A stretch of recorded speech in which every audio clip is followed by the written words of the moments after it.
All right, guys, today's the day. Arrow Video released a collection of movies, that's 2 movies, that were a psychological thriller, crime thriller, and they are really good. And we need to talk about it, so let's do it.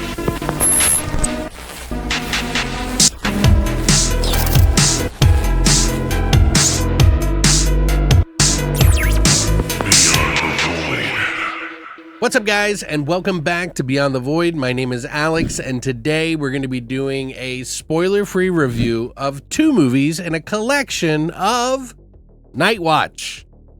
That's right, Nightwatch from 1994 and Nightwatch Demons Are Forever from 2023, which happened to be a Shudder original. But they just have it on this collection now. I got the check discs for it. So I'm going to review the movies for you in a quick fashion, kind of go over my thoughts about it, what I think about it, and what it is about so that you can kind of get an idea if you've never heard of these movies. And I will also go over the extras and stuff like that. And I'm all going to do it in one take because I am really desperate. I might cut out some dead air, but there's going to be errors in the words that I say. I don't write scripts anyway, but I just try to clean it up a little bit for you guys, make it shorter so that you can get it, get on with your day.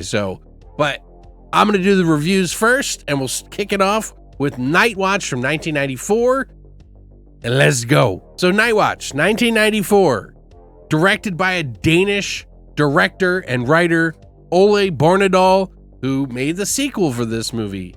He came out swinging with this one and made a dark, very just intense thriller that really kind of changed a lot for the viewer. There was just a lot of different characters in it that are flawed, that you weren't really able to pinpoint who was the problem, and it did really well. And eventually 30 years later they made a sequel. But for this one is about a law student who starts working as a night watchman at the Department of Forensic Medicine in Copenhagen.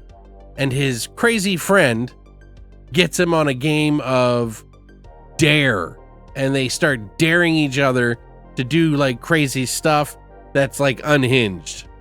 As the serial killer is, of course, out there starting to pile up a lot of bodies that end up at the night watchman's job, and things start to escalate and get closer and closer into this night watchman's life, his friends, his family, everybody. And it's expertly made. I really enjoy this movie. I will tell you right up front that I think it's a damn good thriller. Is it one of the best thrillers I've ever seen? No, but it is solid. There's good acting. There's great plot devices. There's, good characters and stuff like that. It gets extremely dark in some situations where you're just it's really uncomfortable. There is some strong sexual situations, just FYI, that are in this movie that are visually just not something you want to see, but nothing extremely too bad.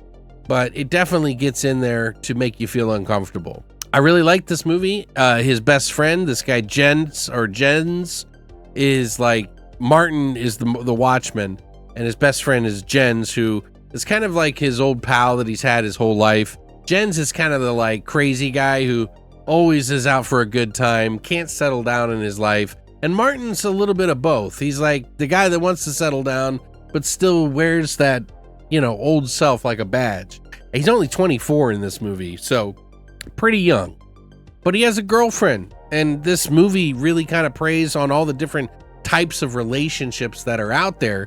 So it's more than just a movie about a serial killer hunting down all these people and how they're all entangled in each other, but it's also how their lives are entangled in just relationships and being an adult and growing up. In fact, there's a really good essay that's a video essay in the extras that I think does kind of explain a lot of this really well, and I agree. But yeah, the first one I would give an easy 8.5 out of 10. And I think, for some people it might be one of their favorite movies. If you like movies like Seven or Silence of the Lambs, I think those are, actual good choices. The remake that they made for it was actually directed by the same guy and the same writer, except we had Steven Soderbergh, who actually helped do some of the treatment on it to change it up a little bit. And Ethan Hawke actually, wait, not Ethan Hawke. What is it? Ewan McGregor. You know, they all look the same. But yeah, Ewan McGregor actually, you know, did his role, and he did a pretty good job. I really like it, which probably the only thing I really wish was in this set. Now, part 2, Nightwatch, Demons Are Forever from 2023, kind of kicks up where the last one left off. So if you've never seen the first one, I'm not going to spoil it, but there's minor spoilers because it carries on where it left off. So if you've never seen it and you might want to, you know, this I don't think will ruin anything, but the surviving members, Martin's daughter, Emma, she takes up a night watch job in the same place that her dad had. And part of the reason why is something happened to her mother where she does not want to let this curse of this past that they won't share with her, you know, destroy their lives, and that they need to get over it and move on. And she takes on this job and then finds out that the guy that actually held her parents hostage isn't dead. And he's in a psycho institution, and it causes a lot of problems and stirs up a lot of killings that bring everybody back together for one last hurrah. And man, there are some weird extra elements in this movie that are pretty dark if you think about it written on paper. Executed wise, not so much. You know, this does start off very similar to the original. It has some nostalgic throwbacks to the original. We're talking 30 years in between. So, I mean, it's something else, you know. It's definitely a movie that I think is worthy of watching, but obviously will not surpass the original. But go figure. You know, it's just interesting enough to keep you to the end. I did feel like it kind of jumped the shark in some of the characters that they're kind of pinning on people. It doesn't have as good of, you know, concealing of that. You know, there are flawed characters, but they're not flawed in the ways that the first movie, I think, did a better job of kind of archetyping, if that makes sense. But this one, you know, I did enjoy it. I actually just watched it for the first time. I didn't get a chance to watch it when it came out because, you know, I wanted to watch the original one again, and now that these are both out in a set, I think it's pretty good. I would still give this one about a 6.5 out of 10, maybe a 7. I want to give it a 7, but it is worthy of watching as a sequel, but as a standalone movie, it's shot well, it looks great, it's the same director and same writer. There's just some things that you'll notice that are just not, I don't know, it doesn't mesh that well, and it's not supposed to be the same movie. This is in the future where the past is affecting the future and the children's lives, and like a whole set of new people too on top of it, and it goes pretty far. Some of the characters in the movie are really, you know, they do go some pretty distant places with some of the creepiness, which I thought was interesting, but again, it just didn't pay off the same. But yeah, I'm going to go over the extras that are on this disc and that I think that you will enjoy. That way you guys can get an understand of what's in the set. It's out today, by the way, that Arrow put out. So if you want to get a copy of them, you can pick it up. It comes with 2 discs, both 1080p. There are 5.1 DTS HD master audio options for both of the films, so you can watch it in Danish, 2.0 or 5.1, I believe, on both of them, and optional English subtitles for both.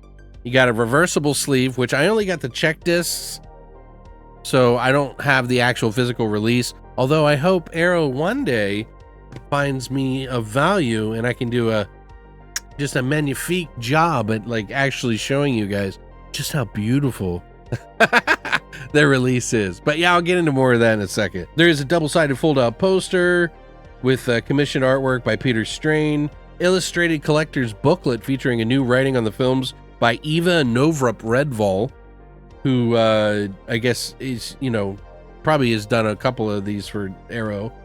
Disc 1 is Nightwatch. You get the audio commentary by the director, Ole Bernadal. We get Not Afraid of the Darkness, a newly filmed interview with the director of photography Dan Lauston. Death in Denmark, An Appreciation of Nightwatch and Nightwatch Demons Are Forever by film critic and Nordic Noir specialist Barry Forshaw. And we also get a Nightwatch making of documentary and a trailer, which I'm sure is an archival documentary. On the second disc, you get the sequel, and it comes with how the Nightwatch films explore the horrors of adulthood. This is the one I was talking about. A brand new video essay by film critic Heather Wixson, sorry. And she does a really good job. I didn't watch the whole thing, but it was good. Life and Death on Mars, Public and Private Life of Nightwatch Universe, a brand new video essay by film critic Alexandra Heller-Nicholas, and the trailer. So that's everything that's on there. No commentary track for this one. No sequel, or I'm sorry, remake with Ewan McGregor, which I would have loved to see, but I'm sure it's probably like a whole nother company, even though it's the same director and they gave it the Funny Games treatment like Michael Haneke did, Funny Games, and then he came back to do an American version. I still would like to see that copy of that at some point. But that said, the quality of the movies looked great. The 1080p especially on the newer one, even just beautiful. The old one obviously looks even just gorgeous in 1080p. I've only seen that movie like when it came out back then, so can't really compare it, but you know, I think it looks good. I think it looks really pretty crisp and sharp, and if you have an upscale player, it makes it look even better. But yeah, just as itself, I think it looks really good. But yeah, that's everything that's in the movies here. Oh, here, let's check this. I have quite a few of these around the house here. But yeah, this is the same quality as I would get. You can even see the backs are not like some reprint. It's actually the same discs. So everything that's on there is the same. So you know what I'm saying is factual. I would give this one a pretty solid release. I wouldn't say it's like the best of the year, but if you're a fan of Nightwatch and you want to have a collection of both the movies, this is not a bad, this is definitely a good one. Let me know what you think in the comment section down below. Is this a movie that you've seen, you like, you enjoy? Do you feel the same way about the sequel, or did you like the sequel even more? Controversial. Let me know what you think in the comment section down below. Thank you, MVD Entertainment and Arrow, for allowing me to check these out early. They're out today. Link in the fucking bio.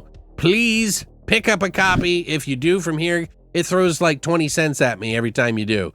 And I can go out and get a Snickers bar every couple of years. So thank you guys. And as always, long live the void.